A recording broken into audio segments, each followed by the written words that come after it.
Hoy tenemos la suerte, ¿no?, de conversar con una figura estelar del derecho y la política en la República Dominicana.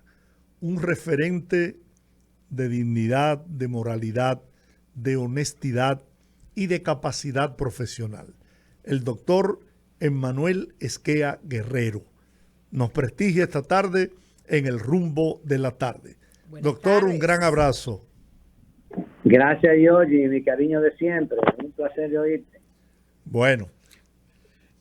Doctor Esquea, se está discutiendo, ha salido a la palestra pública. Hay varios temas que queremos conversar con usted, pero vamos a conversar, yo quisiera comenzar por el último. Esta situación de lo que ha pasado con la investigación que se ha anunciado, que hicieron dos expertos internacionales sobre asuntos policiales, en el caso del atentado o en el que resultó herido David Ortiz, ¿qué vinculación tiene esto con la investigación que se está haciendo? Y además de, ¿cuál puede ser el resultado en un tribunal de una acción privada de una investigación de esta naturaleza? Oriéntenos. Bueno, mira, ahí hay mucha tela por donde cortar, como dicen. Ajá. Lo primero es que la veracidad o no de esa publicación de Estados Unidos se comprobará después de haber hecho una investigación de esa información. Pero hay un detalle que es el siguiente. Ajá. Lo que dice esa información de Estados Unidos se comentó en el país desde el momento mismo en que dieron el tiro al Big Papi. De manera que esa información ya existían rumores en el país. El otro aspecto es sobre el posible ocultamiento que hubo de los móviles de ese atentado y de los autores. También se dijo aquí del primer momento que había sido César el abusador del causante y que era por un asunto de falda. Luego después apareció la información policial y publicada en la prensa de que se trataba de una confusión en que se quería atentar contra una persona y entonces se le dio el tiro al Big Papi. Por similitud la vestimenta. Sí, lo cierto es que ahí había un gato entre macutos desde el principio. Varios gatos. Quien puede aclarar bien la situación o la información, entiendo yo que es el propio Big Papi, porque él fue el que sufrió el atentado y él debe tener mayores informaciones que nosotros los mortales.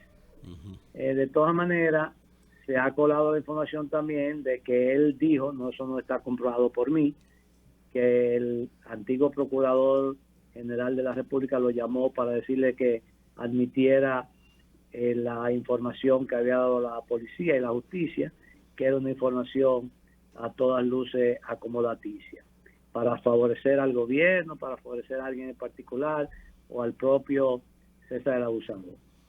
Yo dije, me preguntaron y dije que si eso era así, que se comprobaba que había habido un ocultamiento, había que llamar al procurador que está preso, tengo entendido, en prisión provisional, pero además había que llamar a sus superiores, porque yo me resistía a pensar que un procurador general de la República era capaz, motu propio, de hacer esa trama, porque eso es una trama. Entonces, todo va a depender de la importancia que le den las autoridades dominicanas. Creo que ahí hay una tarea para el Ministerio Público, y entonces debe llegar a la conclusión, porque si fue verdad que se ocultó la información fidedigna o verídica, ahí hubo gente del Ministerio Público involucrado, no solamente el Procurador General. Emmanuel, discúlpame que te interrumpa. Acabas de afirmar que el procurador no habría asumido de motu propio esa actitud de no haber recibido de algún modo, ¿verdad?, instrucciones superiores. El único superior eso ya le da un matiz político muy claro al tema.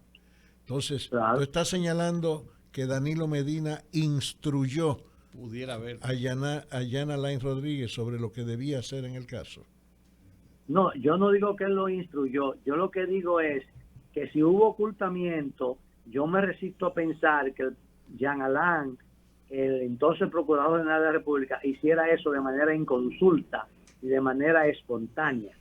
Sobre todo conociendo el personaje, es un hombre que ha dado demostraciones de ser una persona muy colaboradora del gobierno cuando era procurador, era un hombre muy politizado, un hombre muy allegado al propio presidente de la República.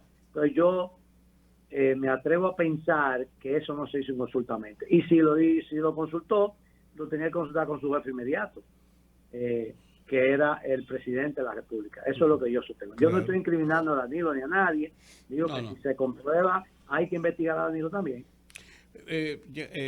Emanuel, cambiando un poquito el tema, se está debatiendo el tema constitucional y tú has estado hablando sobre el tema de las reformas constitucionales siguiendo una coherencia que tú siempre has tenido sobre el tema de reformas a la Constitución dominicana. En este caso, específicamente, como estamos hablando del procurador y eso, el tema central de esta reforma que se ha propuesto sería lograr la independencia implícita en la Constitución de una forma muy clara de que es una persona independiente del Poder Ejecutivo. Mira, lo primero es que yo no estoy de acuerdo con los que dicen, creo que ese fue el discurso del doctor Leonel Fernández, con los que dicen que el Procurador General de la República actualmente es independiente. Eso no es verdad que es independiente. Porque si yo soy el que te nombro y te quito y te pongo, tú no eres independiente. Claro. Y te doy los cuartos para que trabaje. Es independiente en cuanto a su capacidad de decidir como Ministerio Público, ¿verdad? En su actuación administrativa. Pero si tú haces algo que yo no quiero que tú hagas, yo te quito. Y si tú no haces lo que yo quiero que tú hagas, yo te quito también. Entonces, ¿qué independencia es eso? Eso es lo primero. Segundo, se está hablando de que la reforma constitucional es para hacer independiente al Ministerio Público. Yo he dicho que no creo en la independencia del Ministerio Público, porque el país tiene tres poderes. Uno hace la ley, otro ejecuta la ley, y dentro de esa ejecución de la ley está la persecución del delito, que es el Ejecutivo, y otro entonces imparte justicia, que es el Poder Judicial. Entonces, yo no estoy de acuerdo con que se le quite al presidente de la República la facultad de perseguir la justicia, de perseguir el delito. Y yo creo que el país, en vez de dar un salto hacia adelante, daría un paso hacia atrás. Porque un ministerio público, independiente como se quiere, que no sea nombrado por el presidente de la República y que no dependa del presidente de la República, es un ministerio público que lejos de poder, de tener capacidad para hacer su papel, sería incapaz para hacer su papel. Me explico. El Ministerio Público está llamado, entre otras cosas, a perseguir los delitos que cometen los funcionarios públicos. Y cuando un funcionario público comete un delito, el Ministerio Público tiene que investigarlo. Y esa investigación pasa por los organismos del Poder Ejecutivo. Entonces, cuando haya un funcionario del Poder Ejecutivo que se niegue a darle la información o la documentación que el Ministerio Público, el Procurador de la República le pida, ¿ante quién va a recurrir? ¿Ante quién va a recurrir? Porque él no depende del Poder Ejecutivo. Claro. ¿Ante quién va a recurrir? Entonces, ¿quién tiene facultad para llamar a ese ministro, o a ese viceministro, o a ese funcionario y decirle, mire, póngase donde el capitán lo vea con el procurador, si no lo cancelo? ¿Quién tiene facultad de eso para eso? El presidente de la República. Claro, el presidente. Entonces, hacer un ministerio público que no tenga esa dependencia del presidente de la República, para mí eso es un error que trae mayores consecuencias negativas que positivas. Ahora hay algo que no podemos perder de vista, Emanuel, y es que también la dependencia del Ministerio Público respecto al presidente de la República lo somete a sus instrucciones. Eso no es verdad. No me digas. Eso no es verdad. No eso me digas que el gobernante en este país no baja rayas sobre el Ministerio Depende Público. de quién sea. Si tú quieres, tú me cancelas, pero no acepto lo que tú me estás diciendo, si no es la ley. Eso no es verdad. Mira, aquí ha habido muchos ministerios públicos que dependen han sido nombrados por el presidente de la República, y hay la presunción de que porque algunos han sido obedientes, otros no. Ahora yo te voy a decir una cosa. ¿Tú crees que el presidente de la Suprema Corte de Justicia no fue nombrado por Danilo? Sí. ¿Y él obedece a Danilo? Entonces eso no es así. Eso no es por quien te nombre o por quien deje de nombrarte. ¿Entiendes? Entonces... sí, pero si la tú justicia integralmente siempre ha estado envuelta en proyectos políticos, en qué sé yo, en dependencia política. Bueno, pero indudablemente. Está bien, pero siempre ha sucedido así porque la Constitución de la República así lo prevé. Felizmente hemos ido avanzando, la justicia es bastante independiente porque ya la justicia no lo nombran los senadores como era antes. Doctor. Ahora nombra por lo menos la Suprema Corte de Justicia lo nombra el Consejo de la Magistratura. ¿Usted es partidario de que el Procurador General de la República siga siendo parte del Consejo Nacional de la Magistratura? Sí, te voy a decir por qué. Mira, el origen de la presencia del Procurador General de la República ahí, quien concibió esa idea fue Jorge Blanco. Cuando el doctor de Blanco consiguió el Consejo Nacional de la Magistratura, que fue quien lo consiguió, sometió un proyecto en el 82 en el que él partió de la idea siguiente: como somos 3 poderes del Estado, el Consejo debe estar compuesto de manera paritaria por los 3 poderes, 2 de cada uno. Y dijo, el Poder Ejecutivo, el presidente y el procurador; el Poder Legislativo, los 2 presidentes de la Cámara; el Poder Judicial, con el presidente de la Suprema Corte de Justicia y otro juez. Ese fue el Consejo del Poder Judicial del Consejo Nacional de la Magistratura que se concibió en el 82.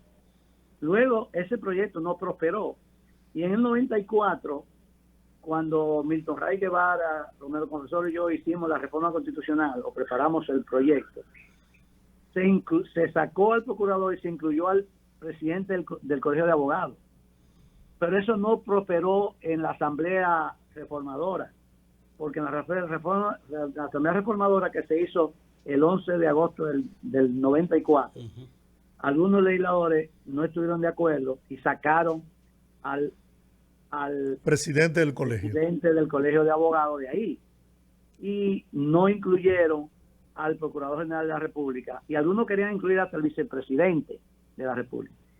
Entonces se aprobó un Consejo Nacional de la Magistratura en el que no estaba ni el presidente del Colegio de Abogados, ni estaba el procurador, ni el vicepresidente, pero se incluyó a un diputado de la oposición y a un senador de la oposición, de manera que se aumentó el número de los miembros del Consejo Nacional de la Magistratura. Esa fórmula existió, y aunque se constituyó el Consejo Nacional de la Magistratura y yo fui miembro de ese consejo, nunca se reunió porque Balaguer no quiso reunirlo. Balaguer quiso reunirlo después que perdió las elecciones. Cuando Leonel Fernández ganó las elecciones, Balaguer quiso reunirlo y yo me opuse.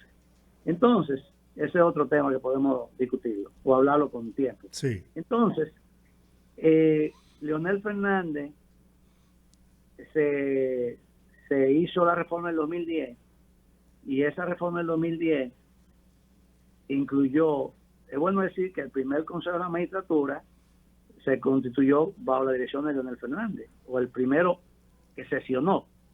El primero que existió lo dirigía Balaguer, que nunca se reunió. Entonces, en el 2010, cuando el presidente Fernández hace la reforma constitucional, incluyen al procurador, que todavía existe, en el Consejo Nacional de la Magistratura. Esa es la historia. Ahora, como Jean Alain en esa reunión hizo un papelazo muy mal, entonces se pensó a partir de ahí sacarlo del Consejo Nacional de la Magistratura. Esa es la historia.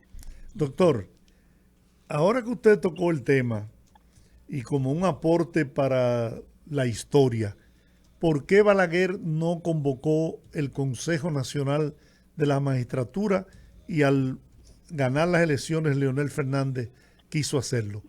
Si tiene tiempo, me encantaría escuchar esa historia. Bueno, te voy a decir algo que nunca le he revelado, pero como tú eras tan amigo del doctor Balaguer, sí, te voy a decir lo que pasó ahí. Mira, En el año 94 se aprueba la reforma constitucional. Yo entré como diputado en ese mismo año por segunda vez. Había que elegir entonces a un diputado de la oposición para miembro del Consejo y a un senador de la oposición para miembro del Consejo. El partido decidió que yo fuera el diputado, miembro del Consejo, y que Milagro fuera la senadora, miembro del Consejo.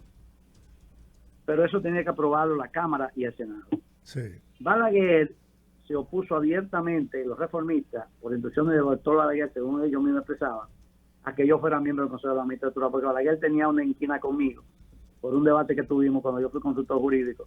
Pero eso no tiene importancia. Ahora, entonces, durante varios años, Balaguer se opuso a que yo fuera ratificado por la Cámara como representante de la Cámara, como diputado de la oposición, ante el Consejo. Y al mismo tiempo tampoco aprobaban a Milagros.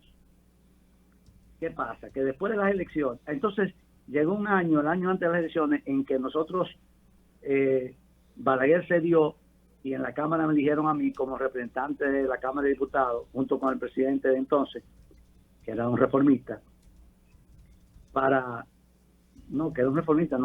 que era un PLDista, sí, para formar parte del Consejo. Pasaron las elecciones y después de las elecciones que ganó Leonel Fernández, Balaguer entonces le propuso a Peña Gómez que se repartieran los jueces para convocar el Consejo antes de que Leonel tomara posesión. Entonces, así aprobaron a Milagro en el Senado y pretendían hacer una reunión con el Consejo para elegir a los jueces. Y recuerdo que ahí se hablaba de que le iban a dejar 2 a los PLDistas para que no se quejaran. El asunto es que yo dije que yo no estaba de acuerdo con eso.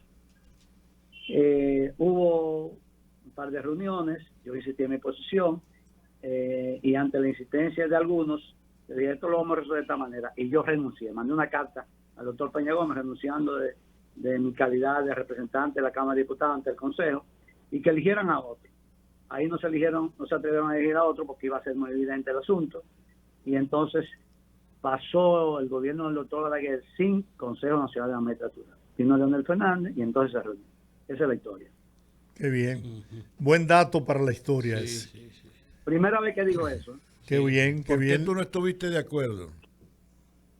Eso lo saben algunos legisladores que me llamaron a decirme que lo sabían. Porque eso era una negociación que se estaba llevando a cabo entre dirigentes del Partido Reformista y dirigentes que se acercaron del Partido Reformista al doctor Peña Gómez para proponerle eso. Usted es testigo y tiene muchos conocimientos de la historia reciente de la política dominicana y la verdad es interesante siempre conversar con el doctor Esquea Guerrero. Por cierto, hay un capítulo, perdóname, hay un capítulo de esa historia que fue el de la crisis del 94, que algún día yo quisiera que usted dispusiera algún tiempo para que lo conversara con nosotros ante el país. Yo estoy a la orden de ustedes, como ustedes quieran. Muy bien. Ya yo preguntaba, ¿tú estás en política o no? ¿Tú estás en política o no? ¿Estás en política o no? Yo. Sí. No, yo no soy miembro de ningún partido, pero me preocupan los problemas del país. No sé si eso es estar en política. Bueno, en política está uno desde que se despierta Claro, hasta que se acuesta, ¿no? Ahora la política partidaria ya sí es otra cosa. Claro. No estás en esa no estoy. Ya, okay.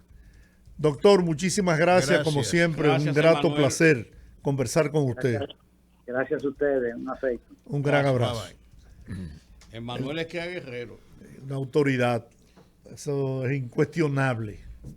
No, Lo que no entiendo es por qué Emanuel dice que no está en política, si es un hombre que desde los diferentes escenarios en los que ha estado siempre está para aportar soluciones. Incluso no importa si el partido que está en el gobierno no es el partido en el que ha militado o el partido en el que ha estado cerca. Recordemos que él fue una de las personas responsables del resultado del peaje sombra que le permitió a este gobierno deshacerse de ese contrato. pero eso no es político. Eso Bueno, es más profesional, porque fue un estudio profesional. no, independientemente de Él que... fue presidente del partido, incluso el PRD. Claro que sí, pero por eso tú te quedas como, ¿pero y por qué Manuel Esquia Guerrero no está en política? Si, No, él- si él- la gente valiosa, precisamente es la gente que necesita la política. Bueno, él dio una explicación hace unos meses de por qué él no estaba participando en la actividad política y que prefería mantenerse apoyando situaciones que pudiera servir desde su punto de vista profesional, pero él lo explicó. Y mira, y es valioso que gente como él, con la autoridad moral que tiene, se mantengan en posiciones no políticas partidarias, porque así tiene más fuerza sus opiniones. Cuando tú eres de un partido, pues, te encasillan de una vez y te descalifican. El problema está, don Aquí lo Giorgi, hacen. el problema está en que entonces, ¿quiénes son los que están llamados a formar parte de los partidos? Porque al final los partidos son los que ponen las personas en las posiciones. Entonces, si nosotros aplaudimos, sí, la gente seria tiene que preservarse. Entonces, ¿qué queremos en la política? La basura. Sí, pero mira, Miriam Germán no pertenecía a ningún partido político. Sin embargo, por consenso del país, todo el mundo la Sí, pidió y pero- la señaló sí, pero eso es y mi- fue escogida pero para eso es Miriam ser Germán. Procuradora General de la República. Pero eso es Miriam Germán. Los pueblos tienen que preservar su sistema político y sus partidos, porque si el sistema político, No, y más sistemas como el nuestro, democracia, ¿no? óigame, Representativa. de democracia que tienen sus errores, tienen sus dificultades, pero han demostrado Ahora. que son mejores que otros sistemas que se inventan. Pero si ahora, nosotros déjame amenazamos los Diurka, partidos políticos, Perdón, déjame decir una cosa, Diurka. Son los mismos políticos que descalifican a los políticos. Porque quienes están diciendo que no deben ir a posiciones, personas que hayan siquiera tenido alguna militancia política, son los mismos políticos. Voy más lejos. Son los mismos políticos. Voy más lejos, Diurka. Mucha gente buena de este país, profesionales de calidad, correcto, han sido dañados en los partidos políticos. Dañados. Entonces, por eso mucha gente resiste entrar a militar políticamente en cualquier organización, por todo lo que eso implica. Te llevan a una posición en el Estado, ¿verdad? En cualquier posición del Estado y ahí olvídate. Mira, Te malean, como decimos. Mira, es yo pasé- preocupante porque al final quienes toman las decisiones de todo lo que nosotros hacemos en nuestra vida, de lo que hacemos con nuestro dinero, con nuestra seguridad, con nuestros hijos, todo lo deciden los políticos. Sí. Si no tenemos políticos de calidad, tampoco vamos a tener calidad de vida ni calidad de Bueno, democracia. no, pues también deben haber personas de calidad en la acera neutral. Claro que sí. No, yo estoy Por de supuesto, acuerdo, sí, por pero supuesto. tenemos que tratar de que vaya gente valiosa a la política. Sí, pero mira, déjame decirte a propósito de esto. Luis Abinader ha nombrado mucha gente que no tiene nada que ver con partido, ni con militancia, ni nada por el estilo. Yo pienso que eso es importante, que gente de calidad forme parte de estructuras del gobierno, Sí, mira, independientemente de yo que tenga o no militancia política. Yo tengo una partidista. experiencia personal con eso, Diurka, y me permito decirlo muy rápidamente. Yo estudié en la Universidad Autónoma de Santo Domingo y pasé por la Universidad Autónoma de Santo Domingo en una de las épocas más álgidas de la universidad. Uno de los momentos más complicados era a finales de los 60. Yo entré a la universidad en el 68. Donde el laborantismo político estaba enquistado precisamente en las universidades públicas de todo el continente. Eran los laboratorios y los centros de actividad política principalmente, saliendo de las dictaduras militares y todo este tipo de cosas. Y yo pasé por la universidad, incluso con la lucha del medio millón y todo ese tipo de cosas, y nunca entré a ninguno de los movimientos políticos. Y yo me encontraba raro, y muchos amigos me encontraban raro que yo no participara en ninguno de los movimientos políticos. Nunca me interesó la política realmente. Y hice una vida profesional después como periodista, no porque diga que el periodista tiene que ser independiente, eso es un disparate, eso es coletillas. Mareo. Sí, eso es coletillas. No, yo no creo eso. El que es político, y yo creo que hay periodistas que son políticos y punto. Claro. Usted lo que tiene que tener un grado de objetividad. Nadie es independiente. Todo el mundo es dependiente de algo o de alguien. Yo soy dependiente de mis hijos, de mi mujer, del vecino, del amigo. porque me crea una dependencia de solidaridad, de apoyo, de ayuda, de afectos, de todo. Nadie es independiente. Tú lo que tienes que ser como periodista es objetivo. Entonces, yo no me siento una persona que soy un parásito de la sociedad. Yo creo que yo he contribuido en lo que puedo dentro de mi profesión en la sociedad. Entonces, yo no creo que necesariamente hay que ser político para hacer una labor en favor del país o de la sociedad o del medio que tú te desenvuelves. Pero lo que tú dices, tienes razón en que la gente... Pero ¿quiénes son los principales que estigmatizan a los políticos? Son los mismos dirigentes del país. Tú no puedes ser, porque tú fuiste una vez miembro del Partido Reformista, tú no puedes ser miembro de la Junta. Tú no puedes estar en qué cosa. Entonces comienzan a estigmatizar a la gente por ser político. Y yo creo que eso es un error. Yo creo que sí. Bueno, tú no debes ser miembro de un partido, militante, dirigente de un partido para ocupar un cargo X o Z. Pero no porque tú tengas alguien te favorezca. Una vez él lo vieron en un meeting. No, hombre, por Dios. Bueno, pero lo primero que discrimina a los políticos es el sistema financiero. Claro. Es el sistema financiero. Claro, pues no solamente dominicano, internacional. No, internacional. Es una norma internacional. Usted persona, usted políticamente expuesta. ¿Cómo que se llaman, Jordi? ¿Cómo lo tipifican? A la gente, ¿PP qué? A los que son políticos, los bancos. PP, políticamente expuestos. Persona PP. políticamente expuesto. Óyeme. Óyeme, eso es una tragedia. Pero una tragedia. Pero uno no lo entiende hasta que tú dices, pero ¿cómo es? Y tú entras, señor, el político se le hace difícil hasta que le den una tarjeta de crédito de 2 o 3 pesos. Sí, señor. Que le den un préstamo, abrir una cuenta bancaria, hacer una transferencia, o por lo menos al político serio. Porque déjeme decirle una cosa, yo veo gente que tiene una cuenta con miles y miles y miles y miles y miles de millones, que tú dices, pero ¿cómo así? Y a otro ni una tarjeta de crédito le quieren dar. Así es. Miren, hace días que no hablábamos sobre el COVID-19 en la República Dominicana. Oye, ¿para qué? Si nada más hay 16 infectados. 16 nuevos infectados solamente. 16.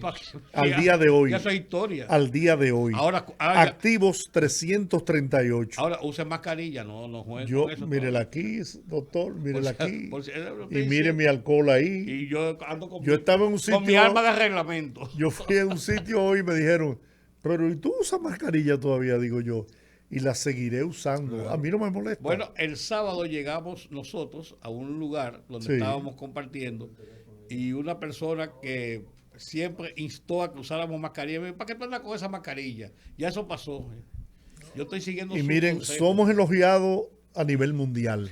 Claro. Incluso en el encuentro que el presidente Abinader sostuvo con el secretario de Asuntos Latinoamericanos de los Estados Unidos, se expresó elogiosamente de la manera en que el país y el presidente y el gobierno habían enfrentado la pandemia del COVID-19. Dijo que éramos modelo y ejemplo en el combate al COVID-19. Ya está reconocido mundialmente. Uno debe sentir orgullo y no importa que se estén venciendo las vacunas, que por la falta de visión de mucha gente nuestra, se perderán vacunas, pero teníamos y tenemos todavía en almacenes las vacunas necesarias y suficientes para inocular a toda la población dominicana. Eso no lo logró ningún país en el mundo. Ninguno. Solamente la República Dominicana. Este pedacito de tierra de 48,000 kilómetros cuadrados. Teníamos eso a nuestra disposición. Éramos privilegiados en el mundo, pero hay 9.6 millones de vacunas todavía disponibles en la República Dominicana. Y se han vacunado creo que unos 15 millones 15.423.820 personas. Con la primera dosis 7.171.000, la segunda dosis 5.898.000, la tercera dosis 2.276.000. Ahí estamos nosotros. Y la cuarta dosis 77.370. Ahí no estoy yo. Lo que no aparece ahí es es los que se han vacunado sin ponerse la vacuna. Que han comprado su tarjeta. No, los que le ha dado Sí. el COVID Ya. y ahora que se produjo un contagio inmenso con el Omicron, pues eso también tienen sus dosis de vacunas. Así es. Sin saberlo Sin y sin saberlo. quererlo. Sí. Pero mira, el Omicron, ahora que tú lo mencionas, está causando estragos. Nueva York y New Jersey. Y en varios sitios, y en Europa, en Alemania y en otros sitios se han registrado brotes en los últimos días, y brotes importantes. Sí. Por eso no baje la guardia. Menos mortales y menos agresivos, pero sí muy, muy contagiosos. Se ha convertido en una gripe mala. Sí, así es, así es. Bueno, vamos a la pausa y al regreso Antes que te dé gripe. que hable la gente, que el pueblo grite y se exprese.